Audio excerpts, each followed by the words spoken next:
Hello student, कैसे हैं आप लोग। आज हम लोग सीक्वेंस के सेकंड टॉपिक यानी ज्योमेट्रिक प्रोग्रेशन मींस आप जीपी को देखने वाले हैं।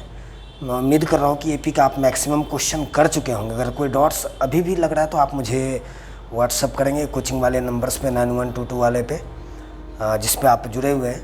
वहाँ का क्वेश्चन करेंगे, वहाँ भेजेंगे तो मैं उसको सॉल्व करके भेज दूँगा। आज हालांकि हम लोग सेकंड टॉपिक स्टार्ट करने वाले। इस टॉपिक का नाम है ज्योमेट्रिक प्रोग्रेशन, यानी आप इसको शॉर्ट में जीपी बोलते हैं। तो एपी तो क्लास 10th में भी हमने देखा था, उस चीज़ से हम लोग पहले से कनेक्टेड थे। ये एक नया सेक्शन होगा, लेकिन अगर आप एपी को सही से जान गए तो इस चैप्टर में भी आपको बहुत आसानी से सारी बातों को समझ में आ जाएगा, सारी बात आप समझ जाएंगे। तो चलिए मैं डिफ़ाइन कर दूं पहले जीपी है क्या। जीपी किस तरह का सीक्वेंस है। जैसे एपी एक ऐसा सीक्वेंस था जिसके दो कंजिक्यूटिव टर्म्स के बीच का डिफरेंस सेम था। दो लगातार टर्म के बीच का डिफरेंस सेम था। यहाँ पे दो लगातार टर्म के बीच का रेशियो सेम होने का बात होगा, और यहीं एपी और जीपी में दोनों में अलग अलग डिफरेंशिएट दोनों को करता है। चलो मैं इसको पहले डिफाइन कर दूँ। The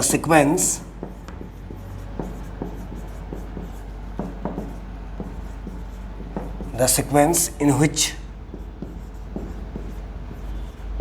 the ratio of to consecutive terms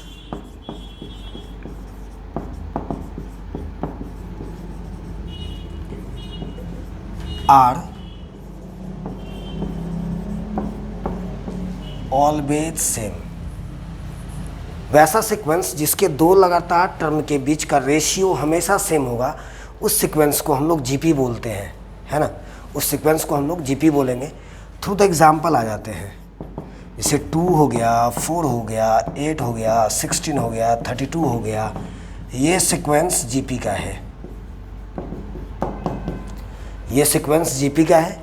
reason है कि 4 और 2 का रेशियो 2 आएगा। ये बात अगर आप चाहें तो इस तरीके से चेक कर सकते हैं। 4 और 2 का रेशियो 2 आएगा। 8 और 4 का रेशियो भी 2 आएगा। 16 और 8 का रेशियो भी 2 आएगा। 32 और 16 का भी रेशियो 2 आएगा। 16 का भी रेशियो 2 आएगा। इसका मतलब फाइनली ये सीक्वेंस जीपी का है। यानी जीपी उस सीक्वेंस को बोलेंगे जिसके दो लगातार टर्म के बीच का रेशियो हमेशा सेम होगा, उसी को आप जीपी बोलते हैं। सामने आपके एग्जांपल है 2 और 4 का रेशियो, मतलब ऐसे समझिए 4/2 2 आ रहा है, 8/4 ये भी 2 आ रहा है, 16/8 ये भी 2 आ रहा है, 32/16 ये भी 2 आ रहा है। रेशियो हर जगह सेम है। तो एपी में डिफरेंस सेम होता था, यहाँ पे रेशियो सेम होगा। दूसरी बात, आप जीपी को ऐसे भी समझ सकते हैं, जैसे यहाँ पे पहला टर्म 2 है, सेकेंड टर्म इसी का डबल है 4, थर्ड टर्म इस 4 का डबल है 8, फिर 8 का डबल 16, 16 का डबल 32, अगला 64। तो इस तरीके से भी हम लोग जान सकते हैं। तो ये था हमारा जीपी का कहानी। वापस से दोबारा देखिए, वैसा सीक्वेंस जिसमें दो लगातार टर्म्स के बीच का रेशियो सेम होगा, उस सीक्वेंस को आप जीपी बोलते हैं। इस बात को मैथमेटिकली कैसे डिफाइन करेंगे, ये देखिए। इसका मैथमेटिकली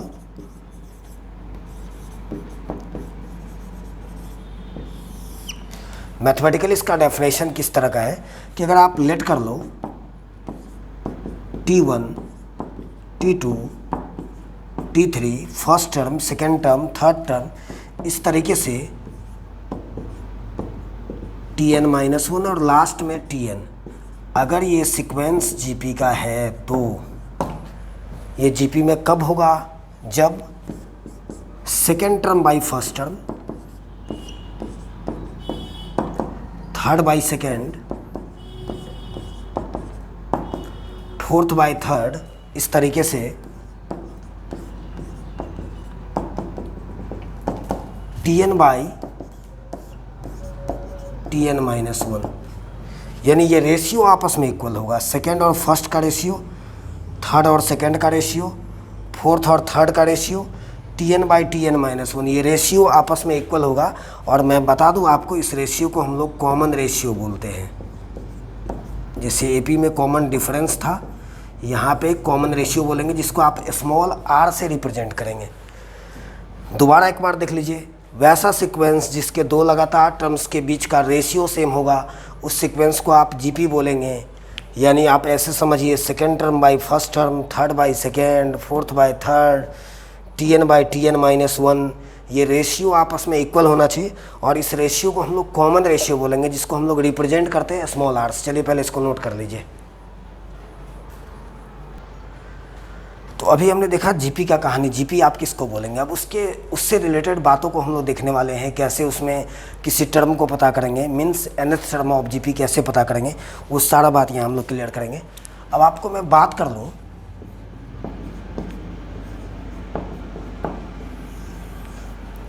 जैसे आपको पता है ना कि आप एपी के फर्स्ट टर्म को ए लेते थे, उसी तरीके से जीपी का भी फर्स्ट टर्म को हम लोग ए से डिनोट करेंगे। वहाँ पे कॉमन डिफरेंस था एपी में, यहाँ पे कॉमन रेशियो होगा और कॉमन रेशियो को आप आर से रिप्रेजेंट करेंगे। वहाँ पे कॉमन डिफरेंस डी होता था। और जीपी में अगर ये दो बातें अगर हमें पता चल गया, फर्स्ट टर्म और कॉमन रेशियो, तो आप हर कुछ निकाल सकते हैं।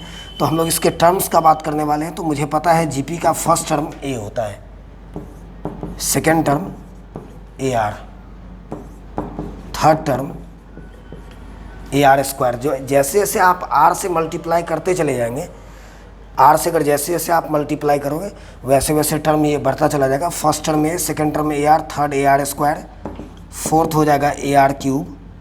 जैसे जैसे आप आर से मल्टीप्लाई करोगे ना तो नेक्स्ट टर्म आपको मिलता चला जाएगा। उसी तरीके से फिफ्थ टर्म हो जाएगा a are to the power 4। तो एक पैटर्न आपको दिख रहा होगा, जैसे फर्स्ट टर्म ए है, सेकेंड टर्म में आर का पावर 1 है, सब में ए तो सब में लगना है, थर्ड टर्म में आर स्क्वायर है, फोर्थ में क्यूब है, फिफ्थ में पावर 4 है। अगर इसी तरीके से हम लोग Tn तक आ जाए तो इसका Tn हो जाएगा a into are to the power n-1, a into are to the power n-1। ये nth टर्म ऑफ जीपी है, ये जीपी का nth टर्म है। आप इसको बोलेंगे nth टर्म ऑफ जीपी।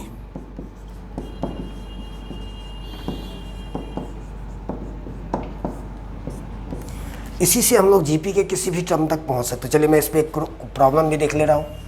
जैसे क्वेश्चन इस तरीके से आ जाए, find 10th term of GP. एक जीपी है आपके सामने 2, 4, 8, 16 डॉट डॉट डॉट इस तरीके से आगे बढ़ रहा है और इसका 10वां टर्म हमें पता करना है, 10th टर्म पता करना है। तो मैंने अभी बात किया ना कि जीपी में अगर आपको दो चीज़ अगर पता चल गया, फर्स्ट टर्म, कॉमन रेशियो, तो फिर आप हर कुछ पता कर सकते हैं। तो बताओ इस जीपी का फर्स्ट टर्म कितना है, 2 है। उसके बाद कॉमन रेशियो कितना होगा इसका, second term by first term, ये भी 2 है, ए भी 2, आर भी 2। आपको चाहिए इसका 10th टर्म। तो 10th टर्म के लिए फॉर्मूला क्या बनेगा, A are to the power 9, Tn equals to होगा A are to the power n-1। जब आप यहाँ पे n लोगे तो यहाँ पे एक कम करना पड़ेगा n-1, यहाँ 10 लोगे तो एक कम करना पड़ेगा, a are to the power 9 होगा। अब आपको पता है ए भी 2 और आर भी 2, तो ये 2 to the power 2 into 2 to the power 9 है, तो आप इसको 2 टू दी पावर 10 लिख सकते हैं। मल्टीप्लाई में पावर ऐड हो जाएगा और 2 का पावर 10 1024 हो जाएगा, 1024 हो जाएगा। हालांकि आप जीपी में देखोगे कि मैक्सिमम क्वेश्चन का आंसर एक्सपोनेंशियल फॉर्म में ही होगा। जैसे अगर यहीं पे 2 का पावर 25 होता, n होता, तो हम लोग वैसे ही छोड़ते, क्योंकि बहुत बड़ा लार्ज फिगर होगा तो आप वहाँ तक मल्टीप्लिकेशन करने की कोई ज़रूरत नहीं है। हालांकि ये छोटा सा है, 2 टू दी पावर 10, बच्चों को इवेन याद भी रखना होता है। पावर 10 तक तो कम से कम हमें पता ही ना चाहिए जब हम मैथ्स कर रहे हैं, तो ताकि न्यूमेरिकली कभी कभी कैलकुलेशन हमारा आसान हो सके। तो इस तरीके से आप तोड़ सकते हैं, बहुत आसानी से जा सकते हैं। दोबारा वापस से देखिए, जीपी का first term a, common ratio r, इसी से आप सारे टर्म्स को निकालेंगे। फर्स्ट टर्म में है और जैसे जैसे आप आर से मल्टीप्लाई करते चले जाओ, जैसे बताओ ना, इसी जीपी में आर कितना है, 2 है, आर आपका 2 है, तो फर्स्ट टर्म हमारा ए है 2। अगर इस 2 को 2 से मल्टीप्लाई करेंगे तो सेकंड टर्म 4 आ गया, फिर इस 4 को 2 से मल्टीप्लाई करेंगे तो थर्ड टर्म 8 आ गया। तो इस तरीके से आप मल्टीप्लाई करते जाएंगे, नेक्स्ट टर्म आता चला जाएगा। चलिए इसको पहले कंप्लीट कर लीजिए। तो अभी हम लोग जीपी में टर्म से रिलेटेड ही कैसे किसी जीपी के किसी टर्म को कैसे निकालेंगे, उसी से रिलेटेड कुछ 1-2 क्वेश्चन को देखने वाले हैं। तो आज आप चैप्टर को इनिशिएट करेंगे, यानी एनसीईआरटी में 9.3 एक चैप्टर है जहाँ पे शुरुआत की कुछ प्रॉब्लम्स और कुछ एग्जांपल्स बनेगा। उसके बाद नेक्स्ट टॉपिक जैसे जैसे आगे बढ़ेगा उसके बाद नेक्स्ट टॉपिक तक हम लोग पहुँचेंगे। तो आज हम लोग जीपी के किसी टर्म यानी nth टर्म से रिलेटेड क्वेश्चन का बात करेंगे। जैसे अभी आपके सामने एक प्रॉब्लम है कि किसी जीपी का थर्ड टर्म 24 है। जैसे एपी में भी ऐसा था कि 2 टर्म दिया था और किसी और टर्म की बात हो रहा था निकालने का, वहाँ भी इसी तरह का क्वेश्चन है। सेम कॉरस्पॉन्डिंग प्रॉब्लम है जीपी का। किसी जीपी का थर्ड टर्म 24 है। क्या सब दिया हुआ ये देखिए, पहले क्या क्वेश्चन में गिवन है उस बात को हमें लिखना है। थर्ड टर्म 24 है, इसका मतलब T3 इक्वल्स टू 24। अब आपको पता है T3 का मतलब AR², ये 24 के इक्वल है। थर्ड टर्म का रिजल्ट होता है AR²। उसके बाद नेक्स्ट है सिक्स टर्म इज़ 192। उसी जीपी का छठा टर्म 192 है। सिक्स टर्म इज़ 192 है ना।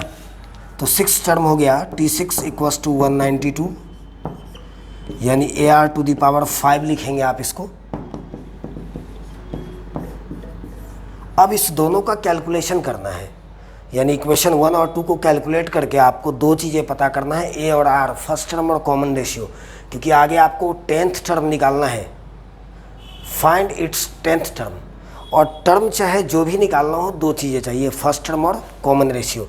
तो यहाँ से दोनों इक्वेशन को कैसे कैलकुलेट करेंगे ये आपको सीख जाना है, ताकि नेक्स्ट प्रॉब्लम जो इस तरह का आएगा तो वहाँ दिक्कत ना हो। जैसे एपी में था हम दोनों इक्वेशन को सब्सट्रैक्ट करते थे, यहाँ पे क्या करेंगे तो सोचिए। यहाँ से यहाँ A और R मल्टीप्लिकेशन में है। AR² equals to 24, AR5 equals to 192, ये भी मल्टीप्लिकेशन में है। तो अगर मैं दोनों इक्वेशन को डिवाइड कर दूँ ना, LHS को LHS से, RHS को RHS से, तो ये A और A कैंसिल होगा तो सिर्फ R बचेगा, और इस तरीके से R हम लोग कैलकुलेट कर लेंगे। दोनों वेरिएबल साथ में, इसलिए हम लोग कैलकुलेशन अभी नहीं कर सकते। तो यहाँ से क्या करना है, on dividing by equation 2, on dividing equation 2 by first, चाहे फर्स्ट को सेकंड से या सेकंड को फर्स्ट से डिवाइड कर दीजिए। तो बताओ सेकंड इक्वेशन कितना है, AR⁵ इक्वल्स टू 192, और हमारा सेकंड फर्स्ट इक्वेशन कितना है, AR², LHS को LHS से डिवाइड करें बाय 24। इस तरीके से आप जाएंगे। अब आपको पता है यहाँ A से A कैंसिल हो जाएगा, तो R5 बाय R² बचेगा, तो ये हो जाएगा R3, और यहाँ पे 192 बाई 24 है। तो चलिए इसको भी आप ऐसा करिए, 6 से भी कैंसिल हो जाएगा, 6 4 जा, फाइनली 8 से ये कट गया, यानी R³ इक्वल्स टू 8 हो गया। अब मुझे पता है R³ इक्वल्स टू 8 है, तो आप इस 2 का क्यूब लिख सकते हैं इसको, यानी R का रिजल्ट 2 आ जाएगा। R का रिजल्ट 2 आ जाएगा। R³ इक्वल्स टू 2 का क्यूब, यहाँ से पावर दोनों का कैंसिल करेंगे तो इसका बेस इक्वल हो जाएगा, तो R का वैल्यू 2 आ गया। और जब आप कॉमन रेशियो पता कर लिए डिवाइड करके, तो इस R के रिजल्ट को या तो इक्वेशन 1 में या तो 2 में कहीं पर भी डाल दीजिए, तो A का रिजल्ट आ जाएगा। अब यहाँ से क्या करेंगे, using R equals to 2 in equation first. तो पहला क्वेश्चन हमारा कितना है, A × R² इक्वल्स टू 24, यानी ये 4A इक्वल्स टू हो जाएगा 24, तो A का रिजल्ट 6 आ जाएगा। A का रिजल्ट 6 आ जाएगा, यानी आपने फर्स्ट टर्म भी निकाल लिया, कॉमन रेशियो भी निकाल लिया। अब आपको कौन सा टर्म चाहिए, 10th टर्म चाहिए।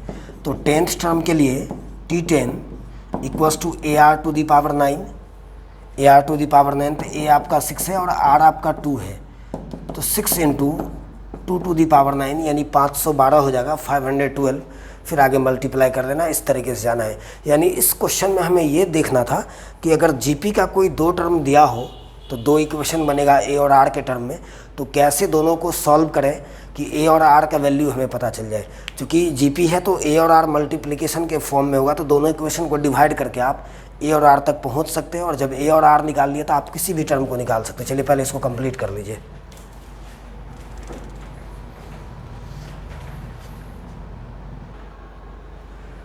अब जैसे सामने एक क्वेश्चन है, हालांकि आज का लेक्चर थोड़ा सा छोटा रहेगा क्योंकि चैप्टर हम लोग शुरुआत कर रहे हैं, इनिशिएट कर रहे हैं, तो आप कुछ प्रॉब्लम्स को, यानी मुझे लगता है कि जब आप 9.3 एनसीईआरटी का टच करेंगे तो शुरुआत का 5-6 क्वेश्चन को आप आसानी से कर सकते हैं, तो इस चैप्टर को समझने का मौका मिलेगा। जो नेक्स्ट लेक्चर होगा उसमें हम लोग मैक्सिमम चीज़ों को देखेंगे। जैसे अभी सामने आपके प्रॉब्लम है कि किसी जीपी का, कोई जीपी है आपके सामने 2√2, थर्ड टर्म इसका 4 है, बोला कि इस जीपी का कौन सा term, which term of the GP is 128, यानी इस जीपी का कौन सा टर्म 128 होगा। कैसे ये बात पता करेंगे? जैसे इसका फर्स्ट टर्म 2 है, सेकंड 2√2 है, थर्ड 4 है, नेक्स्ट कुछ होगा, नेक्स्ट कुछ होगा, तो 128 कौन सा पोजीशन पे आएगा, कौन सा टर्म होगा, ये पता करना है। तो आप एपी में भी इस तरह का कई क्वेश्चन आप कर चुके हैं, यानी आपको पता है कैसे कैसे जाना है। इस तरीके से समझिए आपको इस जीपी का फर्स्ट टर्म 2 दिया हुआ, यानी ए का रिजल्ट 2 होगा। उसके बाद कॉमन रेशियो आपको पता है, second term by first term,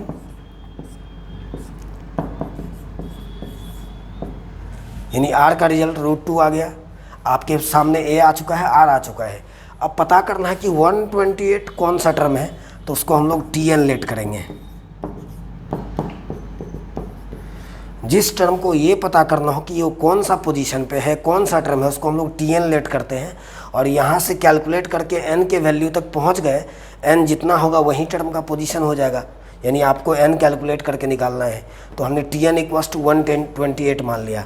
अब आपको पता है टी एन का रिजल्ट होता है A into are to the power n-1, जो 128 के इक्वल है।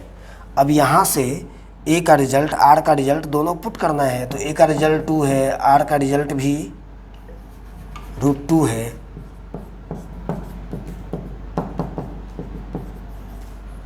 Equals to 128। हम लोग इस पोजीशन तक आ गए। अब ऐसा करो, इस 2 को इस 128 से कैलकुलेट कर दो, इस यानी इस 2 को आप नीचे लाओगे तो ये 128 से 2 में डिवाइड होगा तो 64 बचेगा। यहाँ से भी डायरेक्ट कट कर सकते हैं आप इस स्टेप तक आ गए।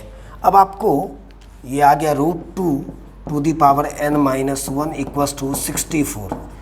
अब हमें पता करना है कि ये रूट कैसे हटाएंगे। तो हमें एक चीज़ पता है और नहीं पता है तो अभी के बाद जान लीजिए। रूट का मतलब पावर हाफ। जैसे अगर ये रूट ए है तो आप इसको लिखेंगे ए टू दी पावर 1/2। रूट का मतलब, स्क्वायर रूट का मतलब 1/2 होता है पावर, तो ये रूट का मतलब पावर 1/2, तो 2 to the power 1/2 to the power n-1 है ना, इक्वल्स टू 64।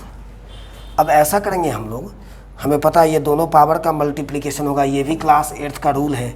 अगर a to the power m to the power n है तो a to the power mn लिख सकते हैं आप, यानी 1/2 को n-1 से मल्टीप्लाई कर सकते, तो ये हो जाएगा 2 to the power n-1/2 equals to 64। और 64 को मैं 2 का पावर 6 लिख सकता हूँ। 64 का मतलब 2 का पावर 6, 2 का पावर 6 यानी 2 को 6 टाइम मल्टीप्लाई करेंगे तो 64 आ जाएगा। अब यहाँ से दोनों का बेस हो गया सेम, तो ये कैंसिल हो जाएगा, तो ये बचेगा n-1/2 इक्वल्स टू 6, यानी n-1 इक्वल्स टू 12 हो जाएगा। ये जब आप इसको क्रॉस मल्टीप्लाई करेंगे, फिर इस 1 को आप इधर लेंगे तो n इक्वल्स टू हो जाएगा 13, यानी इस जीपी का 13वां टर्म 128 है। इस जीपी का 13th टर्म 128 है। कुछ नहीं है, बहुत आसानी से सारी बातों को समझ सकते हैं। ए निकालिए, आर निकालिए, जिस टर्म को पता करना है कि ये कौन सा पोजीशन पे है, कौन सा टर्म है, उसको आप टी एन लेट करिए।